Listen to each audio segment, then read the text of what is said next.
So ಭಾಷಿಕ ನೆಲೆಯಲ್ಲಿ ನಾವು ಕಾವ್ಯದ ಸ್ವರೂಪ ನೋಡಿದಿವಲ್ಲ, ಸೊ ಅದನ್ನ ಉತ್ತರ ಬರಿಬೇಕಾದ್ರೆ ನಾವು ವಿಂಗಡಣೆ ಮಾಡ್ಬೇಕಾಗುತ್ತೆ, ಕ್ಲಾಸಿಫಿಕೇಶನ್ ಮಾಡ್ಬೇಕಾಗುತ್ತೆ. ಒಂದು ಕಾವ್ಯವನ್ನ ನಾವು ಯಾವ ಯಾವ ನೆಲೆಯಲ್ಲಿ ನೋಡಬಹುದು ಅಂತ. ಉದಾಹರಣೆಗೆ ಒಂದು ಭಾಷಿಕ ನೆಲೆಯಲ್ಲಿ ನೋಡೋದಾದ್ರೆ, ಇನ್ನೊಂದು ನಾವು ಸಾಮಾಜಿಕ ನೆಲೆಯಲ್ಲಿ ನೋಡ್ಬೋದು. ಅಂದ್ರೆ ಸಾಮಾಜಿಕವಾಗಿ ಕಾವ್ಯ ನಮಗೆ ಯಾವ ರೀತಿಯದು ಅಭಿವ್ಯಕ್ತಿಗೊಳಿಸ್ತಾ ಇದೆ ಅನ್ನೋದು, ಅಂದ್ರೆ ಸಾಮಾಜಿಕ ಅಂಶಗಳಲ್ಲಿ ಏನಾದ್ರೂ ಇದೆಯಾ, ಸಾಮಾಜಿಕ ನೆಲೆಯಲ್ಲಿ ನೋಡ್ಬೋದು ನಾವು.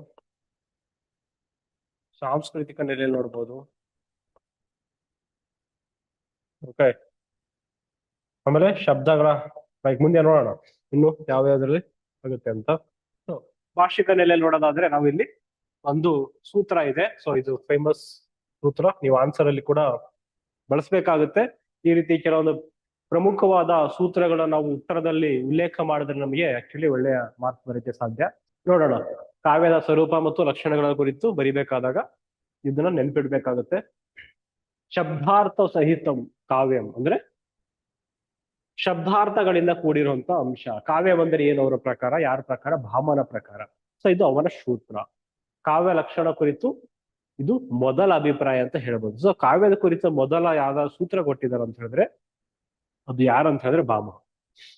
ಓಕೆ, ಶಬ್ದಾರ್ಥ ಸಹಿತ ನಮ್ಗೆ ಗೊತ್ತಿದೆ ಕಾವ್ಯದಲ್ಲಿ ಏನಿದೆ, ಶಬ್ದಗಳಿದ್ದಾವೆ. ಶಬ್ದಗಳೇನಿದೆ ಆ ಶಬ್ದ ಒಂದು ಅರ್ಥವನ್ನು ಹೇಳ್ತಾ ಇದೆ. ಸೊ ಅದನ್ನೆಲ್ಲ ನಾವು ಒಟ್ಟಾರೆ ಸಮಗ್ರವಾಗಿ ನೋಡಿದಾಗ ನಮ್ಗದು ಏನನ್ಸುತ್ತೆ, ಅದೊಂದು ಕಾವ್ಯ ಅಂತ ಹೇಳ್ತೀವಿ. ಓಕೆ, ಮುಂದೆ ರಮಣೀಯಾರ್ಥ ಪ್ರತಿಪಾದಕ ಶಬ್ದ.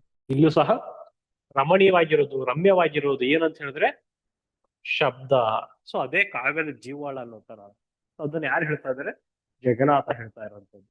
ಮುಂದೆ ನೋಡ್ಬೋದು ವಿಶಿಷ್ಟ ಪದರಚನಾ ರೀತಿ ಅಂದ್ರೆ ಯಾವ್ಯಾವ ರೀತಿಯ ನಾವು ಪದಗಳ ಬಳಕೆ ಮಾಡ್ತೀವಿ. ಸೊ ಗೊತ್ತಿದೆ ನಮಗೆ ಒಬ್ಬೊಬ್ಬರ ಕವಿಗಳು ಪದಗಳ ಬಗ್ಗೆ ಯಾವ ರೀತಿ ಬಳಸ್ತಾರಂತ. ನಾವು ಪ್ರಾಚೀನ ಕನ್ನಡ ಸಾಹಿತ್ಯ ನೋಡೋದಾದ್ರೆ ಪಂಪನ ಬಳಸಿರುವಂತಹ ಕನ್ನಡ ಆಗಿರ್ಬೋದು, ಆಮೇಲೆ ಮಧ್ಯಕಾಲೀನದಲ್ಲಿ ಕುಮಾರವ್ಯಾಸ ವಚನ ಸಾಹಿತ್ಯ ಬಳಸಿರುವಂತಹ ಆಗಿರ್ಬೋದು, ದಾಸ ಸಾಹಿತ್ಯ ಆಗಿರ್ಬೋದು ಅಲ್ವಾ. ಕಾಲಘಟ್ಟ ತಕ್ಕಂತೆ ಅಥವಾ ಕವಿಗಳ ತಕ್ಕಂತೆ ಪದಗಳ ರಚನೆ ವಿಶಿಷ್ಟವಾಗಿರುತ್ತೆ. ಉದಾಹರಣೆ ರಗಳೆಯಲ್ಲಿ ಹರಿಹರ ಬಳಸುವಂತ ಪದ ರಚನೆ ಬೇರೆ ಆಗಿದೆ. ಓಕೆ, ಇವೆಲ್ಲ ಆಧಾರಗಳ ಮೇಲೆ ನಾವು ನೋಡ್ಬೇಕಾಗುತ್ತೆ. ಹೇಗೆ ವಿಶಿಷ್ಟ ಪದ ರಚನೆ ರೀತಿನೇ ಇದನ್ನ ಯಾರು ಹೇಳ್ತಾರಂತಂದ್ರೆ ವಾಮನ. ಕಾವ್ಯದ ಶಬ್ದಗಳ ಮೂಲಕ ಆಸ್ವಾದವಾಗುವ ಈ ರಮಣೀಯ ಅರ್ಥವೇ ರಸಾನುಭವ ಎಂದು ಕರೆಯಿಸಿಕೊಂಡಿದೆ. ಯಾವುದು ರಮ್ಯವಾದದ್ದೋ, ಯಾವುದು ಮತ್ತೆ ಮತ್ತೆ ಆಸ್ವಾದಿಸಬೇಕು ಅನ್ನುವಂತಹ ಏನ್ ತತ್ವ ಇದೆಯಲ್ಲ, ಅಂತ ಅನುಭವ ವಿಶೇಷವೇ ರಸ. ಇಂಥ ರಸವನ್ನು ಒಳಗೊಳ್ಳುವ ಅಭಿವ್ಯಕ್ತಿಯನ್ನೇ ಕಾವ್ಯವೆನ್ನುವುದು. ಸೊ ಈ ರೀತಿ ನಾವು ಕನ್ಫ್ಯೂಷನ್ಸ್ ಅಲ್ಲಿ ಅಥವಾ ಕಾವ್ಯವೆಂದರೆ ಏನಂತ ಪ್ರಶ್ನೆಗಳನ್ನು ನಾವು ಈ ರೀತಿ ಬಳಸ್ಬೋದು. ಓಕೆ, ಯಾವ್ದು ರಮ್ಯವಾಗಿದೆಯೋ, ಆಮೇಲೆ ಆಸ್ವಾದಿಸಬೇಕಾದ್ರೆ ಅಂದ್ರೆ ಒಂದು ಕಾವ್ಯವನ್ನು ಓದುವಾಗ ನಮಗೆ ಮತ್ತೆ ಮತ್ತೆ ಓದ್ತಾ ಇರ್ಬೇಕನ್ನೋ ಅನುಭವ ಆಗ್ಬೇಕು.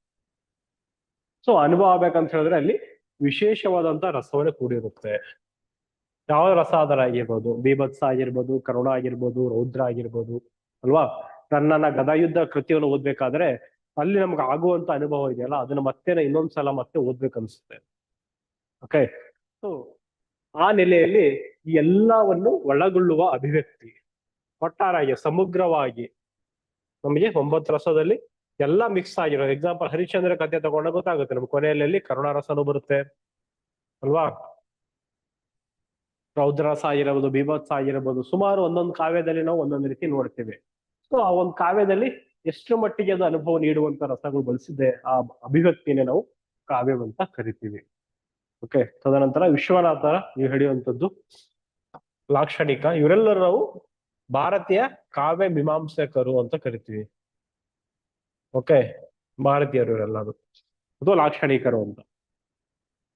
ಸೊ ವಾಕ್ಯಂ ರಸಾತ್ಮಕಂ ಕಾವ್ಯಂ ಅಂತ ಅಂದ್ರೆ ಪ್ರತಿಯೊಂದು ವಾಕ್ಯ ಯಾವ್ದು ರಚನೆ ಆಗ್ತಾ ಇದೆ ಅಂತ ಹೇಳಿದ್ರೆ ಅಲ್ಲಿ ಇರುವಂತ ಅನುಭವ, ಆ ಅನುಭವ ಯಾವುದರಿಂದ ಗೊತ್ತಾಗ್ತಾ ಅಂತ ಹೇಳಿದ್ರೆ ನಮಗೆ ರಸದಿಂದ.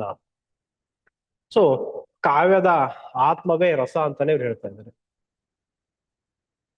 ಈ ರಸದಿಂದ ನಮಗೆ ಆ ಕಾವ್ಯಗೆ ನಮಗೆ ವಿಶಿಷ್ಟವಾದಂತ ಗುಣವನ್ನು ಕೊಡ್ತಾ ಇದೆ ಅನ್ನೋದ್ರ ಬಗ್ಗೆ ಇದು ವಿಶ್ವನಾಥನ ಅಭಿಪ್ರಾಯವಾಗಿದೆ.